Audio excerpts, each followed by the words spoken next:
Kepandaian puteranya itu sudah hebat, dan dia pun tadi merasa heran kenapa pemuda itu tidak melawannya dengan sungguh-sungguh. Sekarang, baru dia tahu bahwa sebenarnya pemuda itu belum mengeluarkan seluruh kepandaiannya. Dengan demikian berarti bahwa pemuda itu memang lihai sekali, dan andai kata melawannya dengan sepenuh hati, belum tentu dia akan dapat menang. Kalau pemuda itu saja sudah sedemikian lihainya, apalagi ayahnya dan ibunya ini. Kiranya aku berhadapan dengan pendekar lembah naga yang terkenal itu?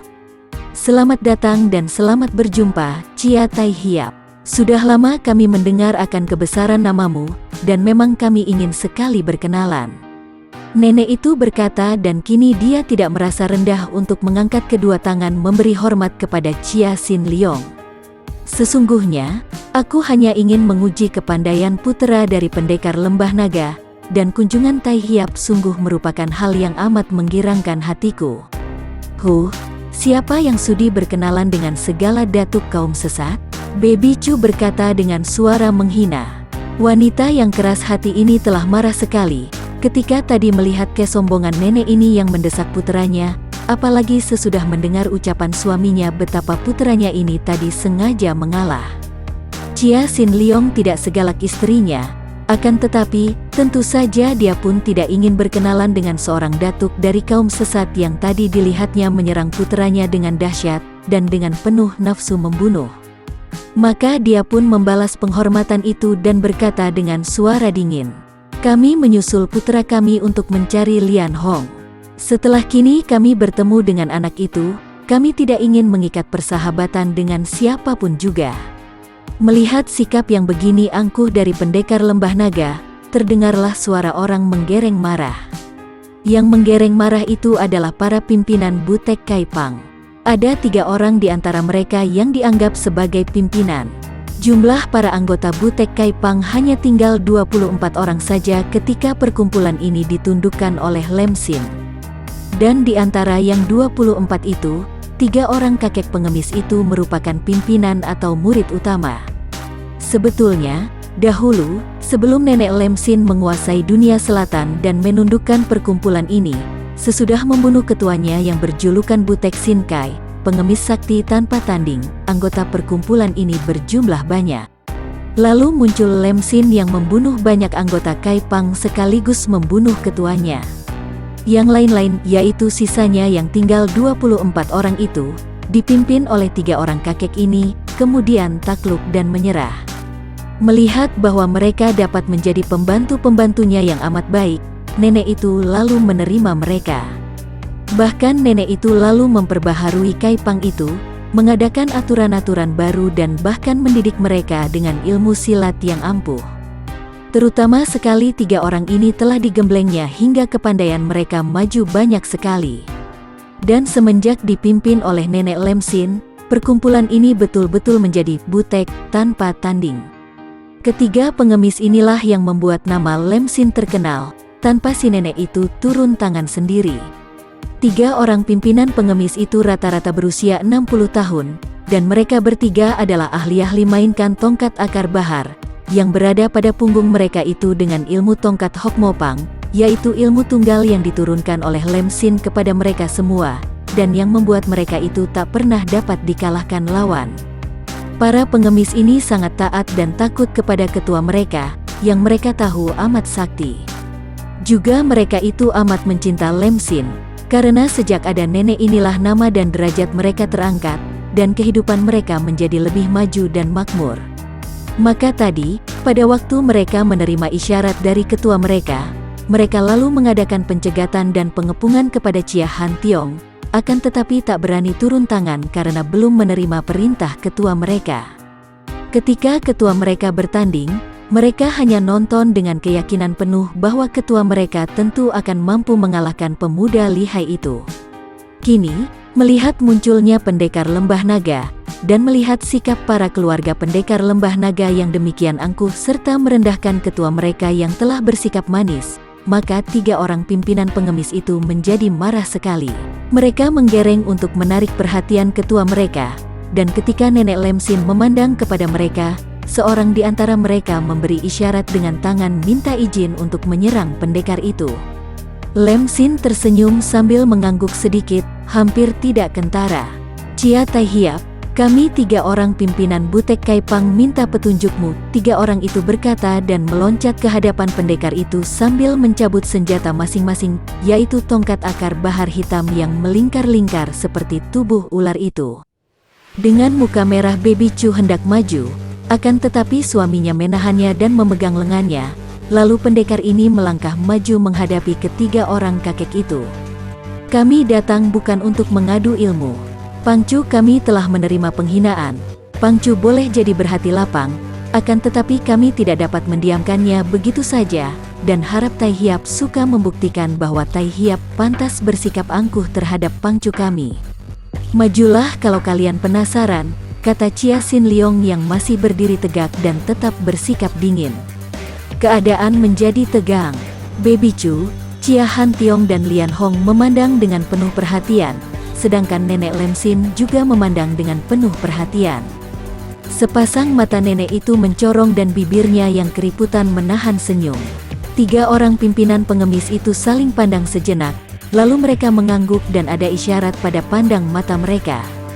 Memang mereka saling memberi isyarat untuk menyerang berbareng. Tentu saja mereka sudah pernah mendengar tentang nama besar pendekar Lembah Naga, maka mereka berpikir hanya dengan penggabungan tenaga saja mereka akan dapat menandingi pendekar ini. Tiba-tiba mereka membentak dengan suara gerengan yang mengandung hikang hingga tempat itu tergetar, kemudian bagaikan 3 ekor naga, mereka sudah menerjang dari 3 jurusan, mempergunakan tongkat akar bahar mereka untuk menghantam ke bagian tubuh yang berbahaya dari pendekar itu. Pendekar Lembah Naga menghadapi serangan 3 orang itu, tanpa memasang kuda-kuda melainkan berdiri tegak saja, dan melihat betapa seorang di antara lawan yang menyerang dari kiri menusukkan tongkatnya ke arah lambung, pendekar ini miringkan tubuhnya dan membiarkan 2 tongkat lain yang memukul ke arah leher dan dadanya, juga membiarkan tongkat yang tadinya menusuk itu kini menghantam perutnya. Terdengar suara ketika tongkat-tongkat itu menghantam tubuh pendekar ini, yang disusul suara teriakan-teriakan 3 orang yang memukul itu, karena mereka merasa betapa tongkat mereka melekat pada tubuh si pendekar lantas tenaga sinkang mereka tersedot keluar dengan kuat sekali. Tihi Beng, simpan tenaga kalian, terdengar suara merdu Nenek Lem Sin. Akan tetapi sebelum 3 orang kakek pengemis itu sadar akan hal ini, dan melepaskan pengerahan sinkang, tiba-tiba tubuh mereka sudah terangkat dan terlempar ke arah ketua mereka seperti daun-daun kering tertiup angin. Lem Sin mengangkat tangan menahan mereka hingga mereka bertiga itu dapat mendarat dengan lunak, tidak sampai terbanting keras. Muka mereka menjadi pucat sekali. Dalam segebrakan saja mereka telah dikalahkan oleh pendekar itu, yang kalau tadi menghendaki tentu telah dapat membunuh mereka. Karena inilah mereka menjadi ragu-ragu dan gentar, hanya memandang kepada ketua mereka yang memberi isyarat dengan pandang mata agar mereka mundur. Sungguh pun selama ini Chia Sin Leong sudah dapat menguasai diri dan jarang dia dapat diserang amarah. Namun sekali ini mukanya agak merah ketika dia berkata kepada nenek itu, "Lem Sin, kami datang bukan untuk mencari permusuhan. Akan tetapi bukan berarti bahwa kami takut. Majulah kalau engkau hendak mencari gara-gara dan penyakit." Akan tetapi Nenek Lem Sin bukanlah orang bodoh. Ia tahu bahwa kalau ia maju, maka hal itu berarti ia benar-benar mencari penyakit. Pendekar itu amat tinggi ilmunya, dan biarpun belum tentu ia akan kalah, namun di sana masih ada istri pendekar itu yang ia sangka tentu juga amat lihai, belum lagi Chia Han Tiong yang sudah ia ketahui kelihayannya. Tidak, kalau ia maju, biarpun ia akan dibantu oleh 24 orang pembantunya, ia benar-benar mencari penyakit dan akan rugi sendiri. Lebih baik bersikap baik terhadap keluarga selihai ini, setidaknya untuk saat ini di waktu ia berada di pihak yang lebih lemah. Tidak, Chia Tai Hiap, aku pun tak ingin bermusuhan dengan keluarga Lembah Naga. Harap Tai Hiap suka memaafkan mereka ini, katanya sambil menjura. Jika begitu, sekarang juga kami hendak pergi, kata Chia Sin Leong yang memberi isyarat kepada istrinya, puteranya dan juga Lian Hong untuk pergi dari tempat itu. Lian Hong memandang kepada nenek itu, dan hatinya merasa kasihan juga. Betapapun juga, nenek itu pernah menyelamatkannya dari malapetaka yang lebih hebat daripada maut. Melihat betapa nenek itu sekarang terpaksa mengalah dan agaknya tidak berani, maka dia pun merasa kasihan. Lo Qianwei, terima kasih atas segala kebaikan Lo Qianwei dan maafkan saya, katanya, kini tidak lagi menyebut Subo. Nenek itu menghela napas panjang. Lian Hong, nasibmu baik sekali. Engkau akan hidup beruntung bersama mereka. Pergilah, katanya dan suaranya bernada sedih. Chia Xin Leong mengajak keluarganya pergi, dan di tengah perjalanan barulah keluarganya mendengar penuturan Lian Hong tentang pertolongan yang diberikan oleh nenek itu yang membunuh anggota Butek Kai Pang sendiri. Mendengar ini, Chia Xin Leong lalu menghela napas panjang. Nenek itu aneh sekali. Kepandaiannya cukup hebat dan tidak berselisih banyak dengan kemampuanku, dan gerak-geriknya seperti bukan penjahat, akan tetapi kenapa ia menjadi datuk kaum sesat? Pendekar ini dan sekeluarganya tidak tahu betapa sepeninggalnya mereka. Nenek itu lalu memberi peringatan kepada para pengikutnya agar mulai saat itu, para pengikutnya tidak melibatkan diri dalam permusuhan dengan orang-orang Kang Ou yang baru. Kini banyak orang pandai berkeliaran. Kalau bertemu dengan muka baru, jangan kalian sembarangan turun tangan melainkan beritahu kepadaku. Terutama sekali kalau bertemu dengan orang yang bernama Cheng Tianxin, putra Pangeran Cheng Han Ho itu. Nenek itu lalu pulang ke rumahnya dan di dalam kamarnya, nenek ini duduk termenung dan menangis. Bila teringat akan sikap keluarga Chia yang amat angkuh dan memandang rendah kepadanya, dia merasa penasaran dan juga berduka. Sementara itu, Chia Xin Leong hendak mengajak istri, putera dan calon mantunya pulang ke Lembah Naga. Akan tetapi, di tengah jalan Han Tiong tak mau melanjutkan perjalanan. Dari percakapan di sepanjang perjalanan itu dia tahu akan niat hati orang tuanya, yaitu dia akan segera dinikahkan dengan Lian Hong. Tentu saja hal ini merupakan sesuatu yang amat diharapkan. Akan tetapi pada saat itu dia belum ingin menikah lebih dahulu sebelum dia berhasil menemukan Tianxin. Dia merasa amat tidak enak untuk menikah dengan gadis yang dia tahu juga dicinta oleh Tianxin itu, tanpa kehadiran adiknya yang sangat disayangnya itu. Dia akan enak-enak menikah dan berbahagia, akan tetapi bagaimana nasib Tianxin dia masih belum tahu. Ayah dan ibu harap pulang dahulu dan biar Hong Moi ikut bersama ayah dan ibu. Aku sendiri belum akan pulang kalau belum berjumpa dengan Sinte. Aku harus mencarinya sampai dapat. Aku mengkhawatirkan dia, ayah. Dia bukan anak kecil dan dia sudah memiliki bekal kepandaian yang cukup. Perlu apa mengkhawatirkan dia? Ayahmu benar, Tiong Ji. Engkau harus pulang, jika tidak, tentu Lian Hong akan semakin khawatir dan berduka. Sekarang kita sekeluarga sudah berkumpul, dan kita harus dapat menghibur hati Lian Hong. Mari ikut pulang dan kita segera melangsungkan pernikahan kalian. Maaf, ayah dan ibu. Bagaimana mungkin aku bersenang hati kalau Sinte masih belum ku ketahui bagaimana nasibnya. Berilah waktu kepadaku, aku hendak mencarinya sampai dapat, baru aku akan pulang bersamanya, dan baru kita bicara tentang pernikahan. Aku mohon kepada ayah dan ibu untuk mengizinkan aku pergi. Suami istri itu saling pandang. Mereka tahu akan isi hati putera mereka. Mereka tahu betapa besar kasih sayang putera mereka ini terhadap adik angkatnya. Dan diam-diam mereka pun bangga akan kecintaan dan kesetiaan hati putera mereka ini. Akhirnya Baby Chu bertanya kepada Lian Hong dengan suara halus, "Ah, Han Tiong memang keras hati. Bagaimana pendapatmu, Lian Hong?" Sejak tadi gadis itu hanya menundukkan mukanya saja. Dia teringat akan Tianxin dan terbayanglah semua peristiwa dalam taman di waktu pemuda itu menyatakan cinta kasih kepadanya. Dan betapapun juga, dia merasa girang mendengar sikap tunangannya yang sangat menyayangi adiknya itu, yang tidak hanya memikirkan kesenangan dirinya sendiri.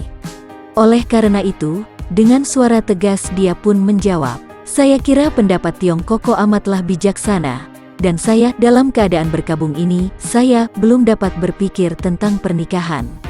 Suami istri itu menarik napas panjang. Mereka merasa amat kasihan kepada gadis yang dalam waktu seketika saja sudah kehilangan segala-galanya, baik orang tuanya, rumah maupun semua harta miliknya. Baiklah, Han Tiong, engkau boleh pergi mencari adikmu. Kami bertiga akan menunggu kembalimu ke Lembah Naga, mudah-mudahan bersama dengan adikmu. Maka berpisahlah Han Tiong dari orang tua dan tunangannya. Dia pergi mencari adiknya, sedangkan mereka bertiga kembali ke Lembah Naga. Kita kembali mengikuti perjalanan Cheng Tianxin. Hati pemuda ini merasa besar setelah dia dapat mengalahkan Pak San Kui dan kemudian si Tianong, biarpun kemenangan itu hanyalah kemenangan yang tipis saja, dan yang diakhirinya dengan melarikan diri pada saat hendak dikeroyok. Belum tiba waktunya bagi dia untuk benar-benar mengalahkan dan membasmi penjahat-penjahat itu, datuk-datuk kaum sesat itu. Kelak akan tiba saatnya, dia membasmi seluruh penjahat dari permukaan bumi ini. Yaitu bila mana ilmunya sudah sempurna sehingga dia menjadi jagoan tanpa tanding atau jagoan nomor 1 di dunia ini, seperti yang dahulu dicita-citakan oleh ayahnya. Dengan tekad yang bulat untuk menyempurnakan ilmu kepandaiannya, pergilah Tianxin ke pegunungan Himalaya. Dahulu dia pernah mendengar dari mendiang ayahnya, bahwa ilmu-ilmu yang ditulisnya di dalam kitab-kitab itu dipelajari mendiang ayahnya dari seorang manusia dewa yang kabarnya bertempat tinggal di Himalaya, akan tetapi belum pernah ada orang yang menjumpainya. Ayahnya sendiri belum pernah bertemu langsung dengan Maha Guru yang disebut Bu Beng Hutku itu, melainkan baru bertemu dengan badan halusnya atau bayangannya saja.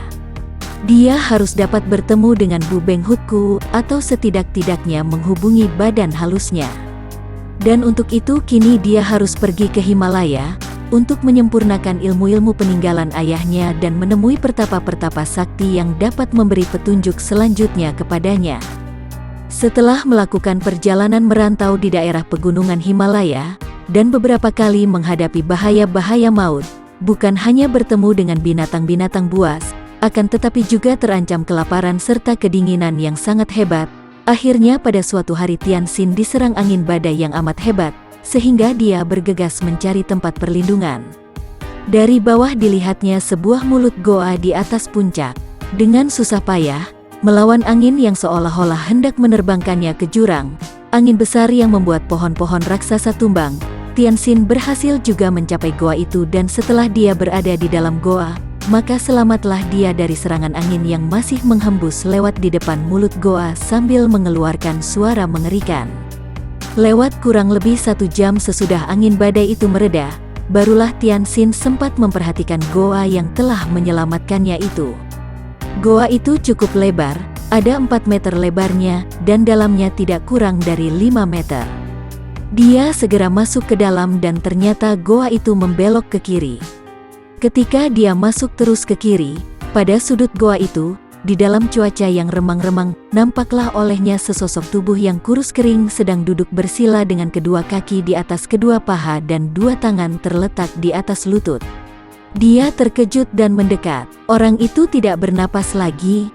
Ketika dia menyentuh lengan yang hanya tulang terbungkus kulit itu, terasa dingin seperti biasa tubuh mayat. Orang ini telah mati, akan tetapi, kalau sudah mati, mengapa dia tidak roboh dan masih dapat duduk bersila dengan punggung demikian lurus tegak? Dan kulit lengan itu pun masih lemas, belum kaku, belum beku. Cepat Tianxin meraba pergelangan tangan orang itu. Urat nadinya tidak berdetik lagi. Dia masih penasaran dan meraba dada sambil mengerahkan semua perasaan halusnya. Jantung orang itu masih bekerja, walaupun sangat lemah dan lambat. Orang ini belum mati, sungguh pun 3/4 mati. Tianxin cepat mengambil guci kecil berisi arak yang terdapat dalam bungkusan pakaian dan bekalnya. Dibukanya tutup guci dan ditempelkannya bibir guci arak ke bibir kakek itu, dan dengan lembut diangkatnya dagu orang itu agar menengadah.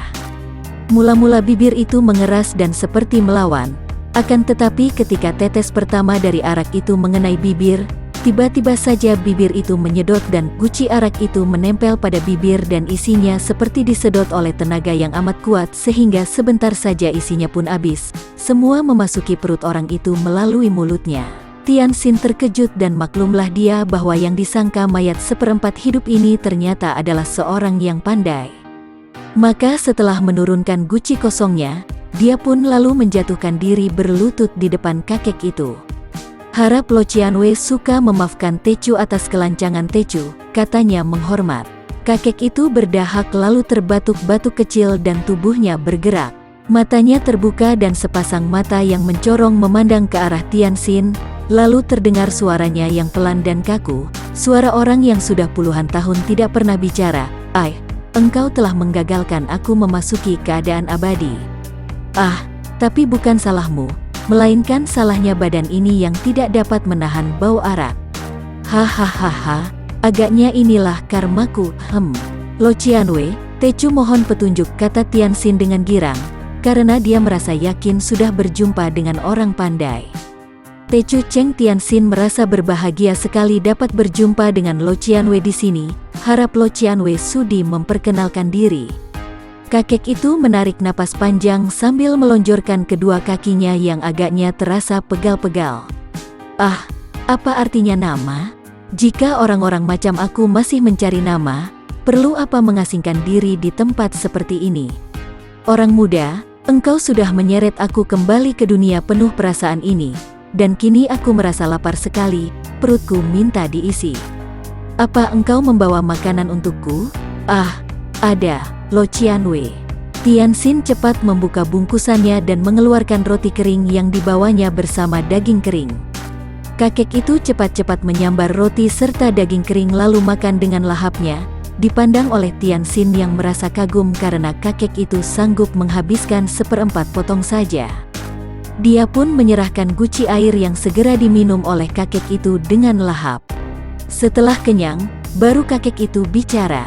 Kedatanganmu yang tiba-tiba ini mendatangkan dua hal bagiku, orang muda.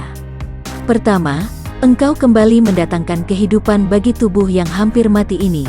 Dan kedua, engkau menarik kembali semangatku dari alam yang sangat nikmat.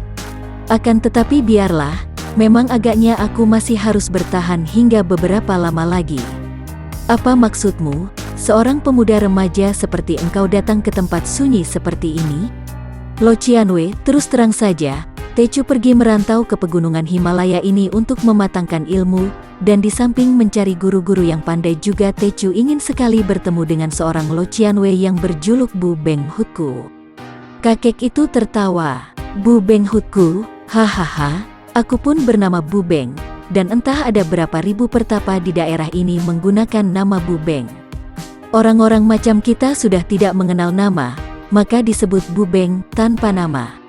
Mendengar hal ini, Tianxin mengerutkan alisnya dan merasa kecewa, juga penasaran.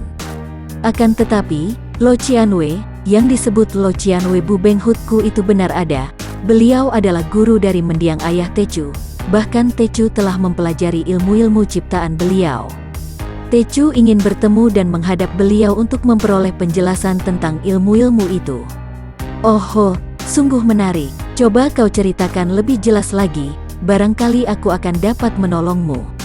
Mendengar ini, dengan hati girang Tianxin lantas bercerita tentang Bu Beng Hutku seperti yang pernah dia dengar dari ayahnya, dan tentang ilmu-ilmu yang diwariskannya. Kakek itu mengangguk-angguk, lalu berkata, tentang ilmu silat, aku orang tua tidak tahu banyak. Akan tetapi tentang kemunculannya seperti yang dialami oleh mendiang ayahmu, hal itu mudah saja. Setiap orang pun dapat saja mengalaminya kalau memang kemauannya cukup keras. Lo Qianwei, kalau begitu Tecu ingin mohon petunjuk agar Tecu dapat bertemu dengan Sukong. Kakek itu tertawa lagi dan nampak betapa mulutnya sudah tidak punya gigi sebuah pun. Akan tetapi tadi dia masih mampu makan roti dan daging kering. Mudah saja, hahaha, memang engkau berjodoh denganku, orang muda. Aku bisa mengajarimu bagaimana agar engkau bisa memanggil yang bernama Bu Beng Hutku itu. Tapi, untuk apa engkau hendak memanggilnya? Untuk meminta penjelasan tentang ilmu-ilmu yang diciptakannya dan yang sedang Tecu pelajari. Apakah engkau tidak dapat mempelajarinya dengan baik? Tecu telah mempelajarinya, dan Tecu kira sudah benar. Hanya saja Tecu belum puas kalau belum memperoleh petunjuk langsung dari beliau, seperti yang pernah dialami oleh mendiang ayah Tecu. Bagus, bagus, mudah saja, hahaha, mudah saja. Dia berhenti sejenak, lalu bertanya lagi, berapa usia Bu Beng Hutku itu? Entahlah, menurut ayah, beliau adalah manusia dewa yang tak dapat mati, usianya tentu sudah 300 tahun lebih. Kakek itu tertawa geli, mana ada manusia yang tidak bisa mati? Dewa sekalipun bisa mati, tetapi tidak mengapalah. Nah, mulai sekarang, engkau boleh menggunakan bagian depan goa ini, bersemedi dan mengerahkan seluruh perhatianmu, memusatkan kepada bayangan Bu Beng Hutku, sambil mengulangi mantra, seperti yang akan kuajarkan kepadamu. Tapi Tecu belum pernah melihatnya, bagaimana dapat membayangkannya? Bodoh, siapa pernah melihatnya? Kau bayangkan saja seorang kakek yang sepantasnya berusia 300 tahun dan sepatutnya disebut Bu Beng Hutku, tentu dia pun akan muncul. Demikianlah, mulai saat itu juga Tian Xin bertapa di dalam goa di puncak, menerima petunjuk dari kakek tanpa nama yang kurus kering itu. Dia bersemedi dengan tekunnya, mencurahkan segenap perhatian, ditujukan pada bayangan seorang kakek yang menurut dia sepatutnya menjadi Bu Beng Hutku, sambil bibirnya dan terus sampai ke hatinya, membisikkan mantra terus-menerus diulang-ulang. Di dalam keadaan hening seperti ini, seluruh perhatian Tian Xin terus diarahkan kepada bayangan seorang kakek yang selalu diharap-harapkan.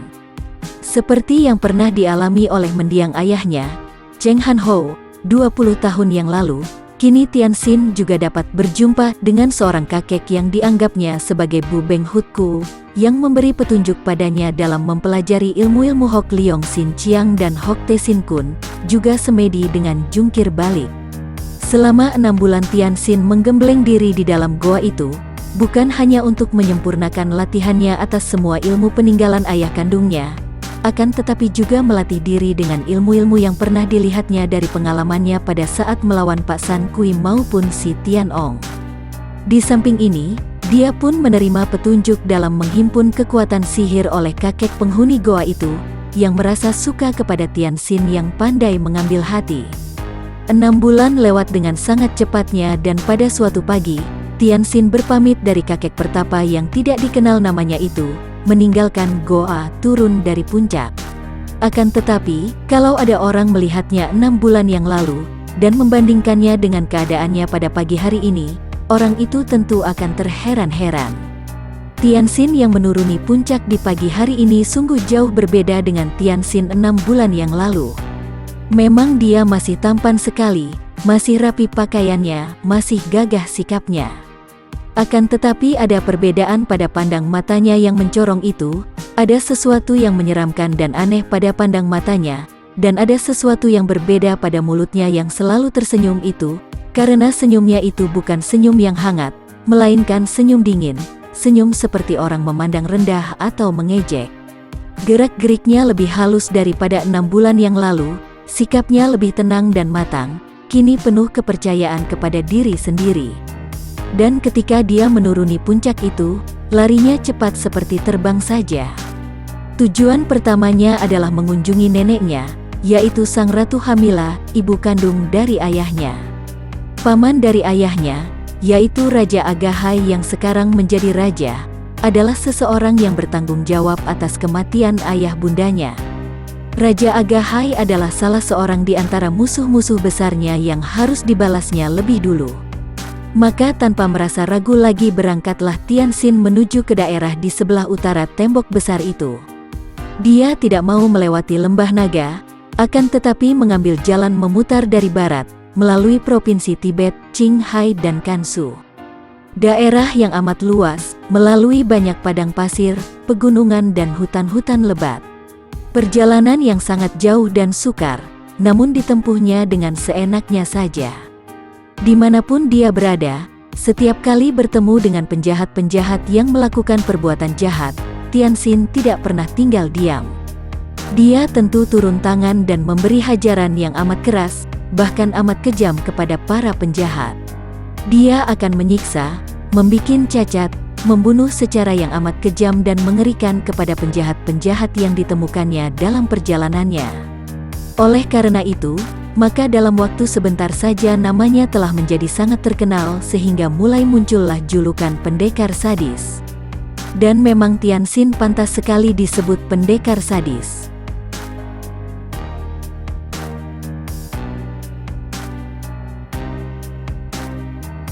Bagi teman-teman yang menyukai video ini, silahkan subscribe, share, and like.